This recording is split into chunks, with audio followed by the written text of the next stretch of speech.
Good morning student.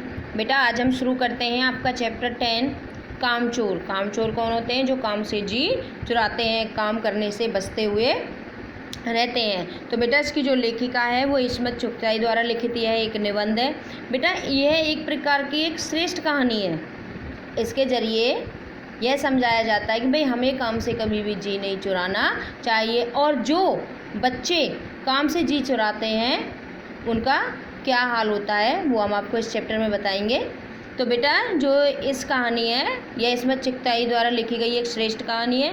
बेटा इस कहानी में जो लेखिका है उन्होंने काम चोरी का वास्तविक रूप प्रकट करते हुए स्पष्ट किया है। उन्होंने वास्तव में इस पाठ में कामचोर लोगों के बारे में स्पष्ट रूप से वर्णन किया है कि कामचोर किसी काम को किस प्रकार से करते हैं, और बाद में वे यह भी नहीं सोचते हैं कि जिस काम से बचने के लिए वह उस काम को गलत तरीके से करते हैं, बाद में उसका क्या परिणाम होता है। तो लेखिका ने बेटा इस जो ये कहानी है एक तरीका की, उस पर अपना व्यंग्य प्रस्तुत किया है कि माँ बाप पहले तो बेटा अपने बच्चों को काम नहीं सिखाते हैं और फिर उनको निठल्ला कामचोर कहकर संबोधित करते हैं। तो इसमें जितने बच्चे भागीदार होते हैं उसने ही माँ बाप होते हैं। तो बेटा जो ये चैप्टर हमारा है कामचोर, तो इसकी स्टोरी है, आप समझिए। बड़ी देर के बाद विवाद के बाद, यानी कि वाद विवाद क्या होता है हमारा? वाद विवाद होता है बहस करना। क्या होता है? बहस करना।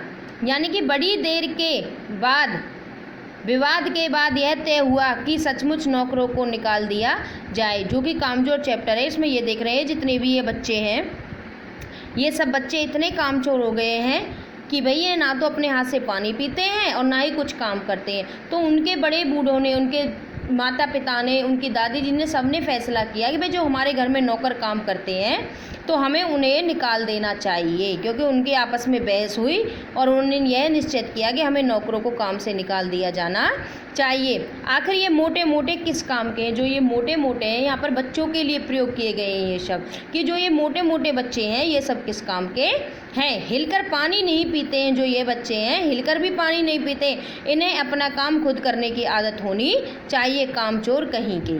जो उनकी दादी है वो कहती है कि भाई जो ये मोटे मोटे हैं ये किस काम के हैं? ना तो ये हिलकर अपनी जगह पर जहाँ बैठे रहे वहाँ से उठकर ना तो ये पानी भी लेते हैं। भला ये अपना काम खुद, इन बच्चों को खुद ही अपना काम करने की आदत होनी चाहिए। यह कामचोर कहीं के, ये काम से जी चुराते हैं, इसलिए हमें नौकरों को निकाल देना चाहिए। तुम लोग कुछ नहीं इतने सारे हो और सारा दिन उधम मचाने के सिवाय कुछ नहीं करते हैं। जो उनकी दादी है बच्चों की, वो कहती है कि तुम इतने सारे हो और तुम सब लोग सिर्फ पूरा दिन भर उधम मचाते हो। उधम यानी कि शोर शराबा। उधम माने क्या होता है? शोर करना। बस सारा दिन तुम शोर मचाते रहते, इसके सिवाय और कुछ भी तुम नहीं करते हो। और सचमुच हमें ख्याल आया कि, ख्याल माने ध्यान, ख्याल माने क्या होता है? ध्यान। इसलिए सचमुच हमें ध्यान में आया है कि हम आखिर काम क्यों नहीं करते, कि भाई हम आखिर काम क्यों नहीं करते हैं। हिलकर पानी पीने में अपना क्या खर्च होता है? भाई जो अगर हम हिलकर भी पानी ले लें, कौन सा उसमें हमारे पैसे खर्च होते हैं? इसलिए हमने तुरंत हिलाकर पानी पीना शुरू किया। हिलने में धक्के भी लग जाते हैं और हम किसी के दबेल तो थे ही नहीं। क्या कहते हैं कि भाई हिलने में हमें धक्के भी लग जाते हैं और हम किसी के दबेल तो नहीं। दबेल माने होता है बेटा दबने वाला, यानी कि दबने वाला, यानी कि एक तरीके से दुर्बल। क्या होता है? दुर्बल यानी कि कमज़ोर। हम इतने कमज़ोर थे नहीं कि कोई धक्का दे दे। हम इतने भी कमज़ोर नहीं हैं कि कोई हमको भाई धक्का देकर यूं ही चला जाए। लीजिए, पानी के मटके के पास ही घमासान युद्ध हो गया। अब जितने भी ये सारे बच्चे हैं ये आपको दिखाई दे रहे हैं, क्योंकि दादी ने था उन सारे नौकरों को निकाल दिया और बच्चों को काम पर लगा दिया। अब सारे बच्चे नल के पास, यानी कि पानी के मटकों के पास खड़े हो गए और वहीं पर उनका घमासान युद्ध होने लगा। सुराहियाँ उधर लुढ़की, यानी कि जब उनकी आपस में एक मटके के ऊपर ही लड़ाई होने लगी कि भाई पानी पहले मैं लूँगा दूसरा बोला पानी मैं लूँगा, तो इसी उसमें उनकी आपस में लड़ाई घमासान युद्ध होने लगा। और जो सुराही थी, सुराही जानते हो पानी पीने की जो सुराही होती है, लंबी सी उसकी गर्दन होती है, मिट्टी की बनी हुई सुराही होती है, वो उधर से लुढ़की यानी कि गिर गई। मटके इधर गए यानी कि जो सुराही थी वो एक तरफ लुढ़क गई और जो मटके थे वो एक तरफ गिर गए। कपड़े भीगे सो अलग, यानी कि जो जितने भी बच्चे थे सबके कपड़े भीग गए थे। आप देख रहे हो कि ये बच्चे हैं सारे। यह भला काम करेंगे, अम्मा ने निश्चय किया। करेंगे कैसे नहीं, अम्मा ने कहा कि भाई मैंने अब सोच लिया है, भला ये बच्चे काम कैसे नहीं करेंगे। देखो जी, जो काम नहीं करेगा उसे रात का खाना हरगिज़ नहीं मिलेगा। यानी कि हरगिज़ माने क्या होता है, बिल्कुल। क्या होता है, बिल्कुल। दादी ने निश्चय किया कि भाई जो काम नहीं करेगा उसे रात को बिल्कुल भी खाना नहीं मिलेगा। समझे? अब तुम्हें समझ में आया? यह लीजिए, बिल्कुल शाही फरमान जारी हो रहे हैं। तो बच्चों ने क्या कहा कि भाई शाही फरमान क्या होते हैं, राजा का आदेश। राजा का आदेश। बच्चे कहने लगे कि भाई देखो अब तो एक तरीके से राजा का आदेश आ गया है कि भाई अगर हम काम नहीं करेंगे तो हमको खाना नहीं मिलेगा। हम काम करने को तैयार हैं, काम बताए जाएं। बच्चों ने कहा कि भाई हमें काम बताते जाइए, हम काम करने के लिए तैयार हैं। हमने दुहाई दी यानी कि कसम ली। दुहाई माने क्या होता है, कसम ली। बहुत से काम हैं जो तुम कर सकते हो, मिसाल के लिए, यानी कि भाई तुम मिसाल यानी कि उदाहरण, यानी कि बहुत से काम हैं जो तुम कर सकते हो और सबके लिए एक उदाहरण बन सकते हो। यह दरी कितनी मैली हो रही है, मैली यानी कि गंदी हो रही है। मैली माने क्या होता है बेटा, गंदी हो रही है। आंगन में कितना कूड़ा पड़ा हुआ है, यानी घर के बीच, आंगन माने क्या होता है, जो घर के बीच का खुला स्थान होता है। जैसे हम अपना घर बनाते हैं और बीच में कुछ खुला स्थान छोड़ देते हैं, उसको हम आंगन बोलते हैं। देखो ये दरी कितनी गंदी हुई पड़ी है और आंगन में कितना कूड़ा पड़ा है। पेड़ों में पानी देना है और मुफ्त तो यह काम करवाए नहीं जाएंगे, तुम सबको तनख्वाह भी मिलेगी। दादी ने कहा कि चिंता मत करो, हम तुमको मुफ्त में काम नहीं करवाएंगे, जो भी तुम काम करोगे उन सब के तुम्हें पैसे मिल जाएंगे। अम्मा मियाँ जी कुछ काम बताएं, यानी कि अब्बा मियाँ ने कुछ काम बताएं। अब्बा माने पिताजी, अब्बा माने पिताजी कुछ काम बताएं और दूसरे कामों को हवाला दिया जाए। यानी कि उन्होंने कहा कि भाई हमें कुछ काम बताएं और दूसरे कामों को, वैसे जो कम छोटे मोटे काम हों उनको हटा दिया जाए और को हवाला भी दिया जाए, को तनख्वाह मिलती है। अगर सब बच्चे मिलकर पानी डालें तो, यानी कि सबको तनख्वाह मिलेगी अगर सब बच्चे मिलकर पानी डाले तो। ए हे खुदा के लिए नहीं, घर में बाढ़ आ जाएगी। अम्मा ने याचना की, फिर भी तनख्वाह के सपने देखते हुए। यानी कि जो अब्बा हैं उसने कहा कि भाई आप काम बताएं, जो ये बच्चे हैं जो दूसरे कामों में लगे हुए हैं, इनको ये उस काम में लग जाएंगे और उनको तनख्वाह भी मिलेगी। तो अम्मा ने कहा ए हे खुदा के लिए नहीं, भाई तुम भगवान के लिए मत कीजिए, घर में बाढ़ आ जाएगी। अम्मा ने याचना यानी कि निवेदन किया, फिर भी बच्चे तनख्वाह यानी कि पैसे मिलने के उसमें काम में तुल गए। एक दिन फर्शी दरी पर बच्चे, यानी कि जो फर्श पर बिछने वाली दरी होती है, फर्शी दरी पर बहुत से बच्चे जुट गए, यानी कि आपस में इकट्ठे हो गए और चारों ओर से कोने पकड़कर झड़कना शुरू किया। यानी कि बच्चों ने एक दिन फर्श पे बिछने वाली दरी पर सब बच्चे इकट्ठे हो गए और चारों ओर से कोने पकड़ लिया और उसको झड़कना शुरू कर दिया। यानी कि एक तरीके से झटका देते हैं जिससे सारी धूल मिट्टी निकल जाती है। दो चार ने लकड़ियाँ लेकर धुआंधार पिटाई कर दी। सारा घर धूल से अट गया, यानी कि सारे घर में धूल ही धूल हो गई। खांसते खांसते सब बेदम हो गए, यानी कि सब खांसते खांसते सबका दम घुटने लगा। सारी धूल दरी पर थी, जो सारी धूल थी वह दरी पर थी, जो फर्श पर थी, सबके सिरों में जम गई। नाकों आँखों में घुस गई। बुरा हाल हो गया सबका। हम लोगों को तुरंत आंगन में निकाला गया। वहीं हम लोगों ने फ़ौरन झाड़ू लगा देने का फैसला किया। यानी कि आप ये देख रहे हैं सारे बच्चे उन्होंने ये दरी पकड़ रखी है और उसको ऐसे झटक रहे हैं। वो सारी जो दरी की धूल थी वो सब लोगों के, जो घर के बड़े बूढ़े थे, उनके माता पिता थे, सबके, किसी के सिर में, किसी के आँख में, नाक में, सब में जम गई। सब लोगों को बच्चों ने फ़ौरन आंगन में निकाल दिया। झाड़ू क्योंकि एक थी और तनख्वाह लेने वाले उम्मीदवार बहुत थे। यानी कि जितने भी सब लोग थे उन्होंने भाई देखा कि भाई झाड़ू तो एक है और सबको लगा कि भाई अगर हम काम नहीं करेंगे तो हमको तनख्वाह नहीं मिलेगी। इसलिए जितने भी सारे थे, जो भी बच्चे थे जिनको काम सौंपा गया था, सब लोग उस झाड़ू पर ही टूट पड़े। इसलिए क्षण भर में झाड़ू के पुर्जे उखड़ गए। यानी कि सब ने भाई मैं लूँगा झाड़ू, दूसरे ने बोला मैं लूँगा, जिसके कारण झाड़ू सारी अलग अलग हो गई। जितनी सीखे जिसके हाथ पड़ी वह उनसे ही सीधे सीधे हाथ मारने लगा। अम्मा ने सिर पीट लिया। भाई ये बुजुर्ग काम कर देने तो इंसान काम करे। भाई ये बुजुर्ग जो काम करने दे तो इंसान काम करे। जब जरा सी बात पर टोकने लगे तो बस ही हो चुका काम। अगर मैंने इन भाई सबको टोकना शुरू कर दिया तो बस हो चुका काम। असल में झाड़ू देने से पहले जरा सा पानी छिड़क लेना चाहिए था। अम्मा ने कहा कि भाई तुम झाड़ू जो लगा रहे हो उससे पहले तुम्हें जरा सा पानी छिड़क लेना चाहिए। बस यह ख्याल आते ही तुरंत दरी पर पानी छिड़का गया। एक तो वैसे ही धूल से अटी हुई थी, पानी पड़ते ही सारी धूल कीचड़ बन गई। भाई जैसे ही दादी ने तो कहा था कि भाई जो धूल उड़ रही है वो दब जाएगी, इसलिए फर्श पर पानी डालना है, छिड़कना है। लेकिन बच्चों ने देखा कि भाई दादी पानी के लिए कह रही है तो उन्होंने दरी पर पानी गिरना शुरू कर दिया, जिसके कारण जितनी भी धूल थी वह एक तरीके से कीचड़ बन गई। अब सब आंगन से भी निकाले गए। तय हुआ कि पेड़ों को पानी दिया जाए। बस सारे घर की बाल्टियां, लोटे, तसले, भगोने, पतीले लूट ली गईं।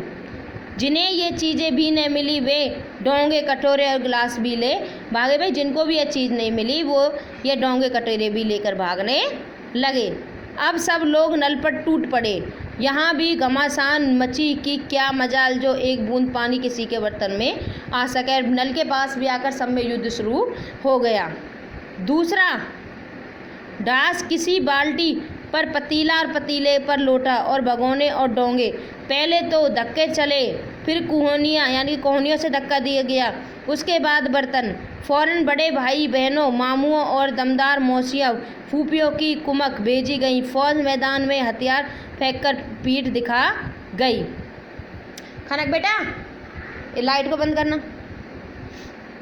इस धींगा मुश्ती में कुछ बच्चे कीड़न में लथपथ हो गए। यानी कि इस धींगा मस्ती में यानी कि एक दूसरे से लड़ाई झगड़े में कुछ तो कीचड़ में लथपथ हो गए, जिन्हें नहलाकर कपड़े बदलवाने के लिए नौकरों की वर्तमान संख्या काफ़ी नहीं थी। पास के बंगले से नौकर आए और 4 अपना प्रति बच्चे के हिसाब से नहलाए गए। यानी कि पास के नौकर बुलाए गए, उन्होंने 4-4 बच्चे बांट लिए गए और उनके हिसाब से उनको नहलवाया। हम लोग कायल हो गए, यानी कि बहुत ज़्यादा दुखी हो गए थे उनसे। कायल यानी कि उनके दीवाने हो गए, दुखी हो गए थे। हम लोग उनके दीवाने हो गए। क्या सचमुच यह सफाई का काम अपने बस की बात नहीं है? न पेड़ों की देखभाल हमसे हो सकती है, कम से कम मुर्गियाँ ही बंद कर दे। बस श्याम ही से जो बाँस, छड़ी, हाथ पड़ी लेकर मुर्गियाँ हाँकने लगे, यानी कि मुर्गियों को पकड़ने लगे।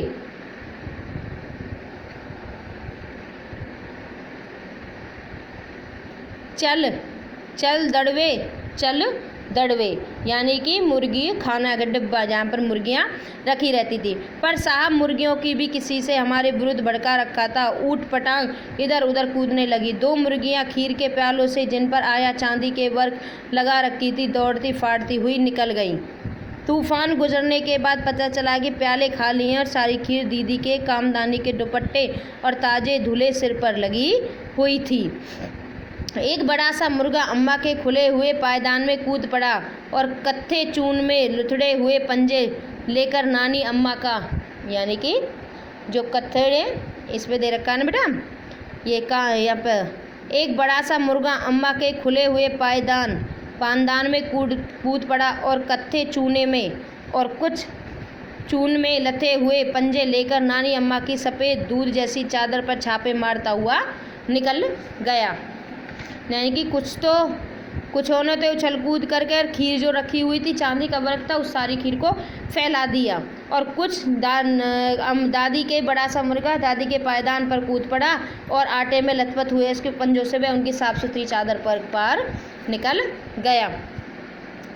एक मुर्गी दाल की पतीली में छपाक मारकर भागी और सीधी जाकर मोरी इस तेजी से फिसली कि सारी कीचड़ मौसी जी के मुंह पर पड़ी, जो बैठी हुई थी, हाथ मुंह धो रही थी। इधर सारी मुर्गियां बेनकेल का ऊँट बनी चारों तरफ दौड़ रही थी।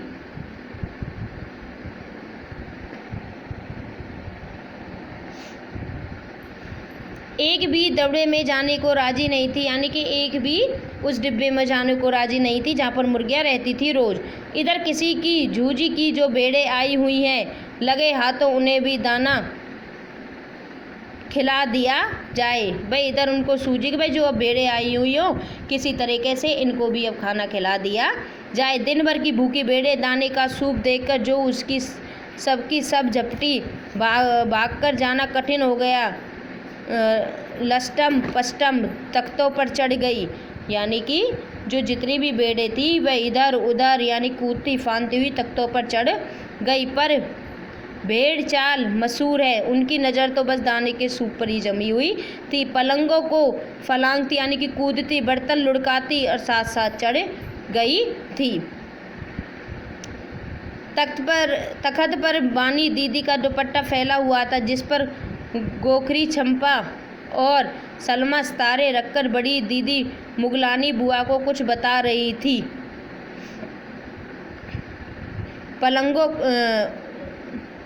गोखरी चंपा और सलमा सितारे रखकर बड़ी दीदी मुल्खानी बुआ को कुछ बता रही थी। भेड़ें बहुत निसंकोच सबको रौंदती मेंगनों का छिड़काव करती हुई दौड़ रही थी। यानी कि जो भेड़ें थी वे निसंकोच बिना संदेह के हर किसी को रौंदती हुई जा रही थी और मेंगनों का छिड़काव करती हुई जा रही थी, यानी कि वो लैट्रिन करती हुई जा रही थी। जब तूफान गुजरा तो सबको लगा कि जैसे जर्मनी का सेना टैंकों पर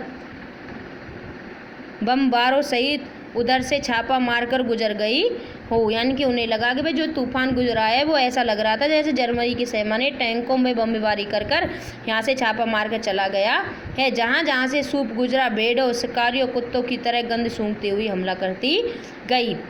हज्जन माँ एक पलंग पर दुपट्टे से मुँह ढाके सो रही थी। उन पर से जो भेड़ें दौड़ी तो न जाने वह सपने में किन महलों की सैर कर रही थी। दुपट्टे में उजली हुई मारो मारो चीखने लगी। वह दुपट्टे में इस प्रकार से उजली हुई थी और चीखें मारने लग रही थी कि भाई मारो मारो। इतने में भेड़ सूप को भूलकर तरकारी वाली की टोकरी पर टूट पड़ी।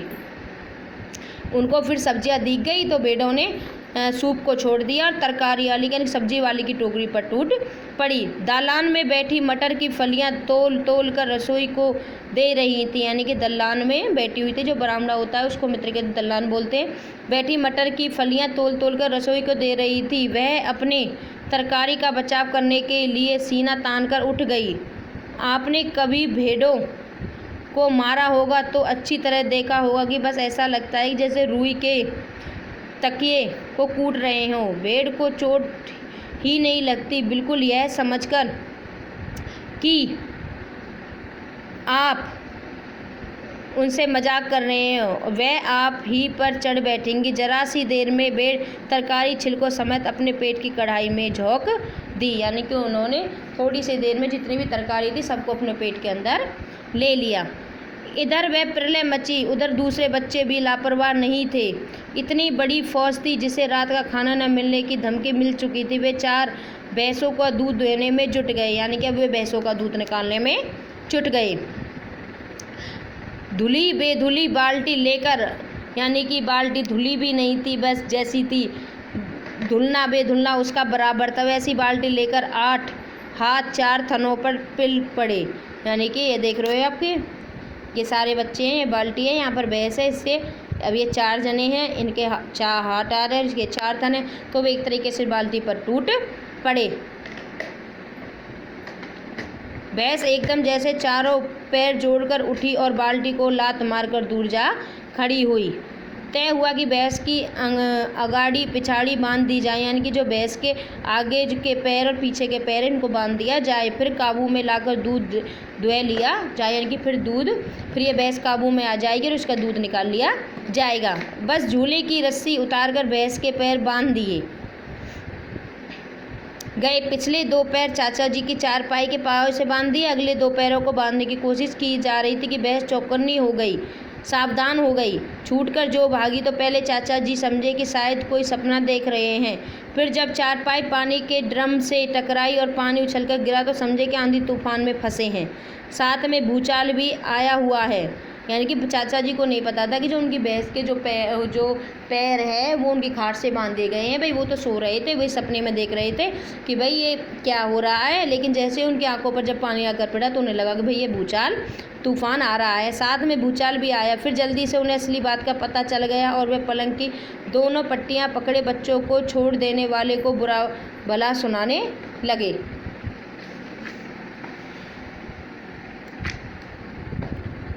यह बड़ा मज़ा आ रहा था। भैंस भागी जा रही थी और पीछे पीछे चारपाई और उस पर बैठे हुए चाचा जी। ओहो, एक भूल हो गई, यानी कि बछड़ा तो खोला ही नहीं, इसलिए तत्काल बछड़ा भी खोल दिया गया।